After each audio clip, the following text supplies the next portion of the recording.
Many years ago, in the village of Amanku, there lived a young woman named Adis. People said no woman in the 7 surrounding villages could match her beauty. Her skin was smooth like fresh palm oil, her teeth were white like coconut flesh, and her eyes were calm like evening rain.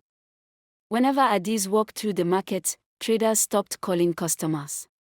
Young men lost focus and stared openly at her. Even married men turned their heads twice when she passed. But behind her beauty was a terrible fear.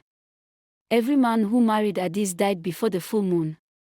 The first man was Icam, the son of a respected elder.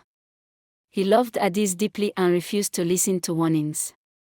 His mother begged him, "My son, some paths look beautiful until you walk too far inside them."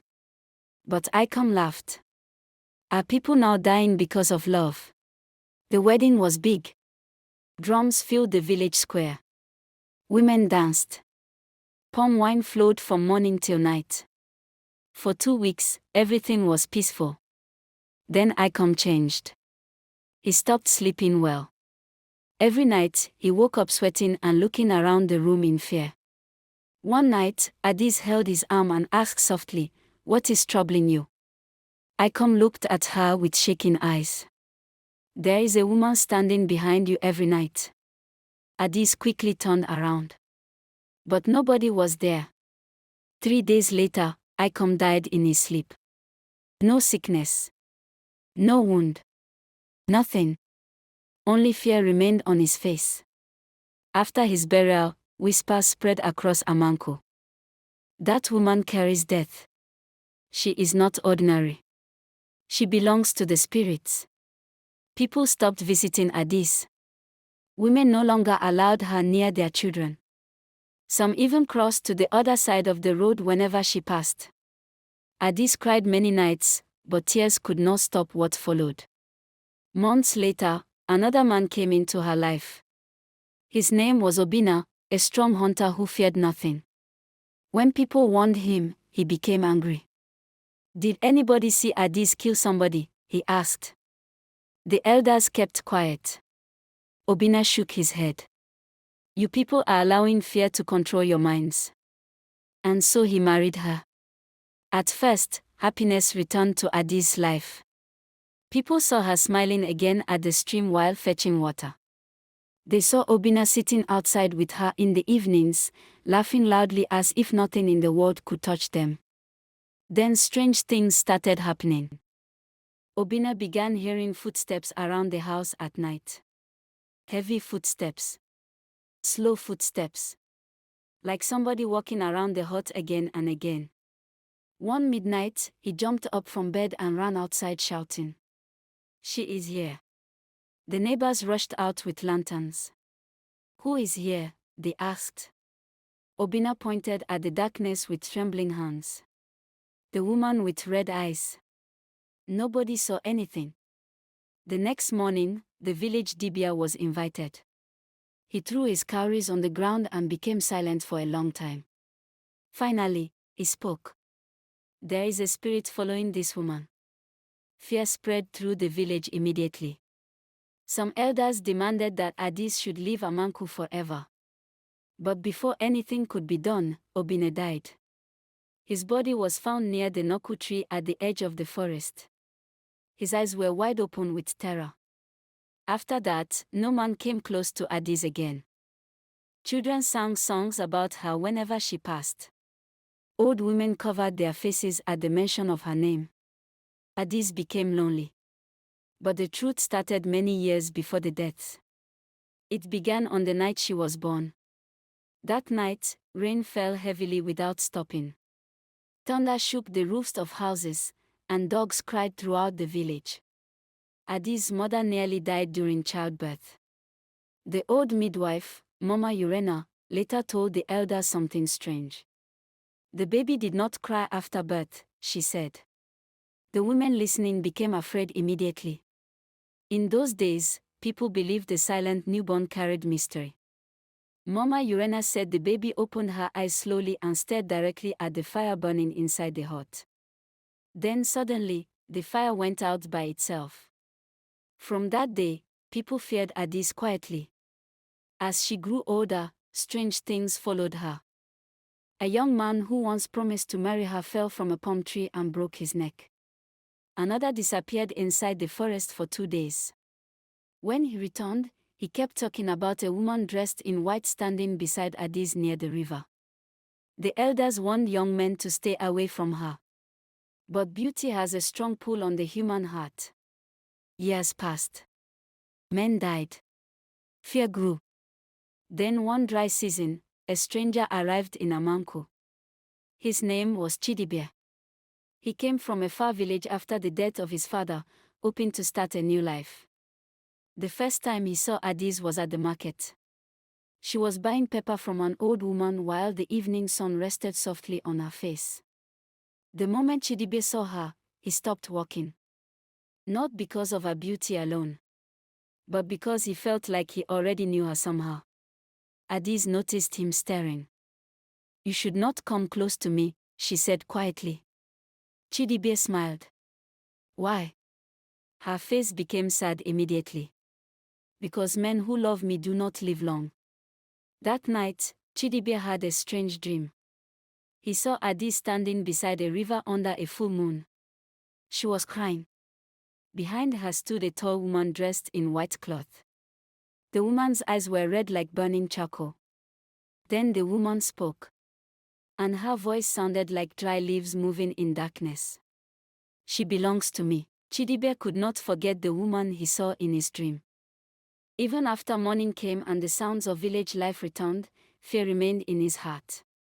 The red eyes. The white cloth.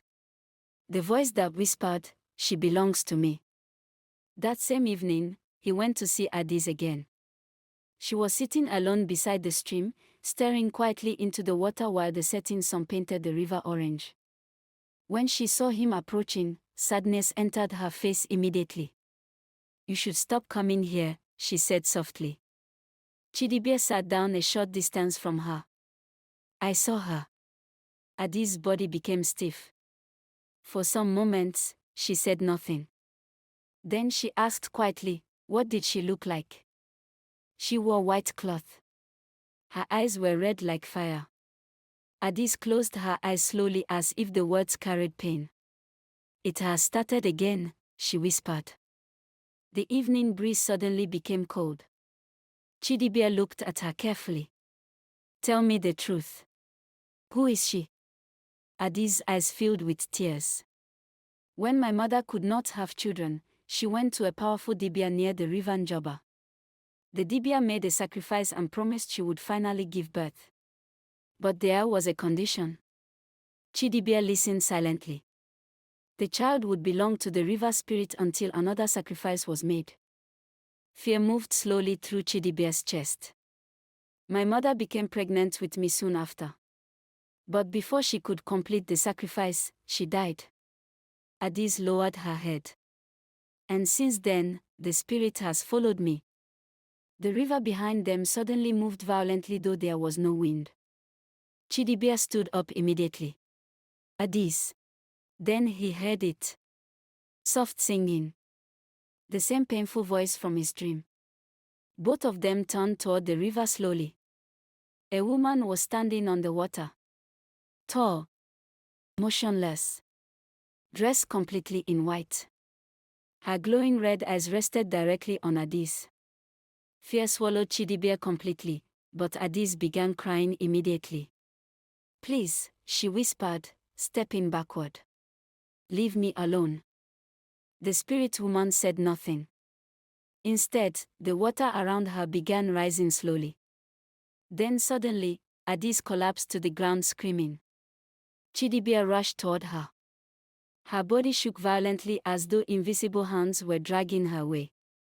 Villagers nearby heard the screams and began running toward the river. Women shouted in fear the moment they saw the spirit standing on the water. The river ghost. People scattered immediately. Only one person moved forward. Old Mama Urena. The same midwife who delivered Addis the night she was born. The old woman held a small leather bag tightly in her hands. "I prayed this day would not come," she said weakly.